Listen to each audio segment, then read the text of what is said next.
Hi there, welcome to the latest episode of my 10-minute moan. And on this 10-minute moan, I look at a story covered in the Express today where I believe they missed a very important aspect of the story. Okay, now in this story, they have found a police officer to become a whistleblower to discuss the downgrading of some crimes to be recorded police warnings. Now this scheme was brought out in 2016 to allow, as the SNP ministers described at the time, very minor offences to not go through the full process of court, etc. Okay? At the time, opponents called it a free pass for criminals. And the PRW, as it's called, and that's not Paisley Road West, police recorded warning system, has for some time been covered in secrecy when people just felt that it was for sort of minor things, maybe graffiti, that sort of stuff. However, this police officer who's became the whistleblower to the Express is outraged by the hate crime and decided to put some information out there.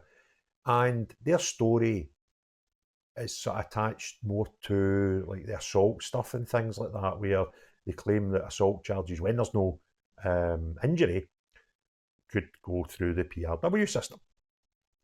However, the Express, quite cleverly, comment on a situation at in Aberdeen where there was some sort of rally taking place and a woman was injured. And on her social media, she had a lot of people wishing her well, and she explained that she had some injuries, which were a black eye and bruising an arm. However, the man who committed the offence was given a PRW.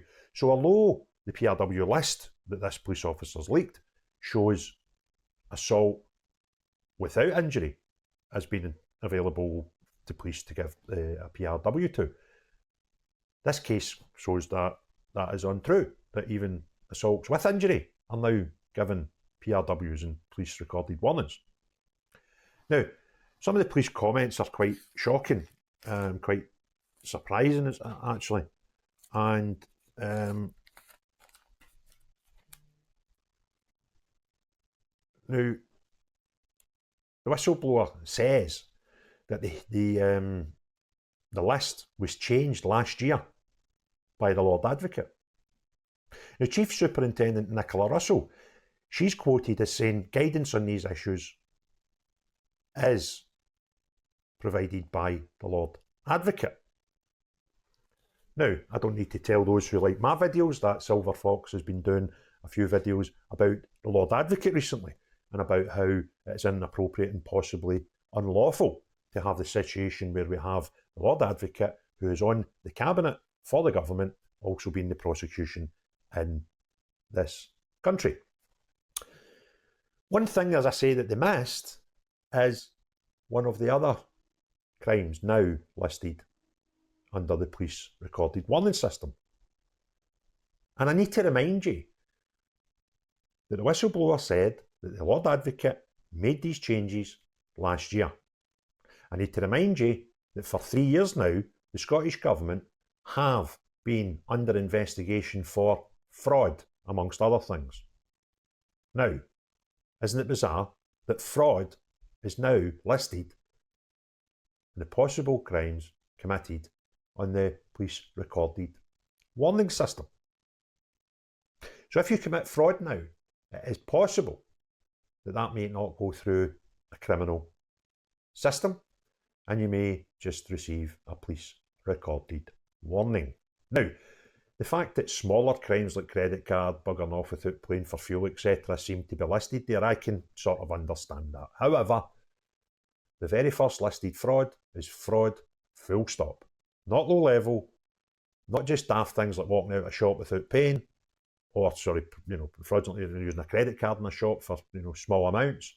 But fraud, full stop, is the first listed type of fraud that is available to be given a PRW, and, to quote Chief Super Nicola Russell, guidance on their use is issued by the Lord Advocate, who is a Cabinet Minister for the SNP government, who are being investigated for fraud right now. Now, I would suggest that in a normal society, one would not need to question, and one could be safe in the knowledge that £600 worth of fraud plus would not come into the PRW scheme. However, we don't live in a normal society. We live in Scotland, the totalitarian Scotland. And let me remind you that the reason that this police officer has stepped forward as a whistleblower is because the police force are not too happy with the hate crime laws that are coming live next week, provided by the SNP government. We do not look at law and order in a normal society way. We are different from everybody else.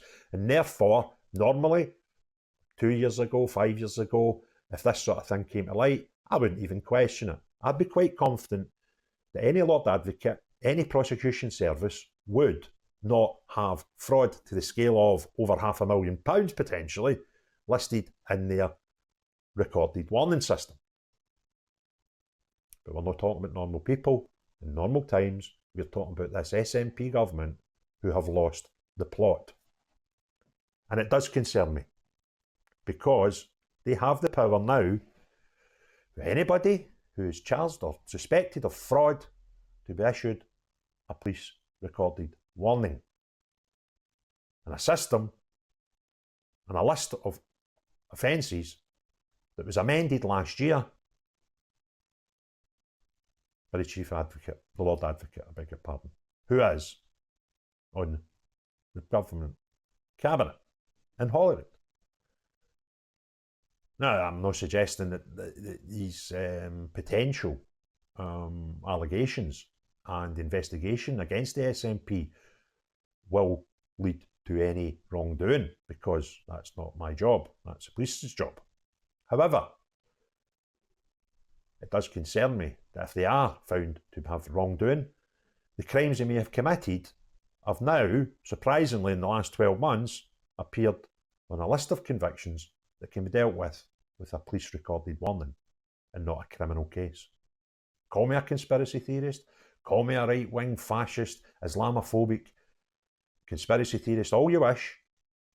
I only report in facts. The fact of the matter is, fraud is now listed as a crime that can be dealt with in a non-criminal way. This process, this whole scheme has been shrouded in secrecy for years, and I need to remind you that opposition to it described it as a free pass for criminals, even when the level of criminality was understood to be graffiti, bits of shoplifting, etc. Very small level crime. But now we see in a case in Aberdeen alone where a woman has been assaulted with injury, and the perpetrator of that crime was given a police recorded warning.